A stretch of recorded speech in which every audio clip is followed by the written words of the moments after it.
بسم الله الرحمن الرحيم. أنا الأخ محمد علي أحمد محمد البنا.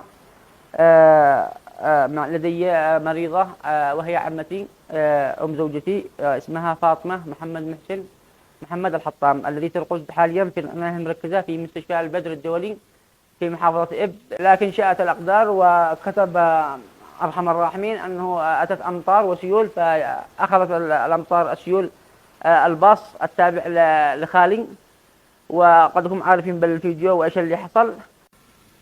طبعا اطلعوا مدير المستشفى مثلا بالأخ إبراهيم محروس، وصاحب المستشفى الأستاذ محمد النهام.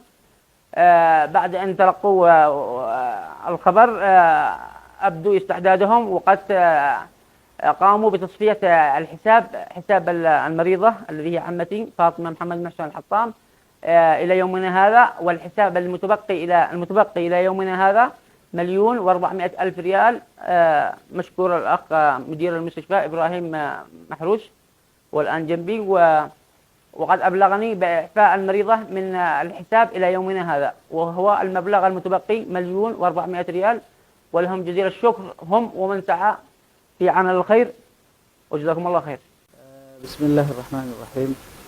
المريضة فاطمة محمد محسن الحطام ترقد لدى المستشفى في العناية المركزة، وحسب ما وصل لدى مجلس إدارة المستشفى وإدارة المستشفى بالحادثة الجميع يعرفها نتيجة السيول والأمطار التي حصلت يوم أمس الثلاثاء، وتعرض باص قريب المريضة للسيول الغزيرة والتي امتدت إلى جوار المستشفى، مما أدى إلى سحب الباص إلى السائلة.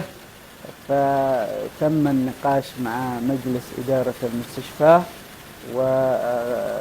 وقرروا إعفاء المريضة من الحساب البالغ 1,400,000 ريال لوجه الله سبحانه وتعالى، وتعاونا وتضامنا إثر ما تعرضوا له نتيجة السيول.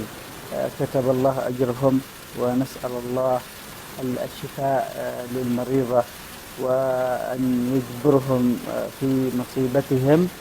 ونشكر كل فاعلين الخير وكل من تواصل معهم وبذل المساعدة والمساندة، وشكرا للجميع.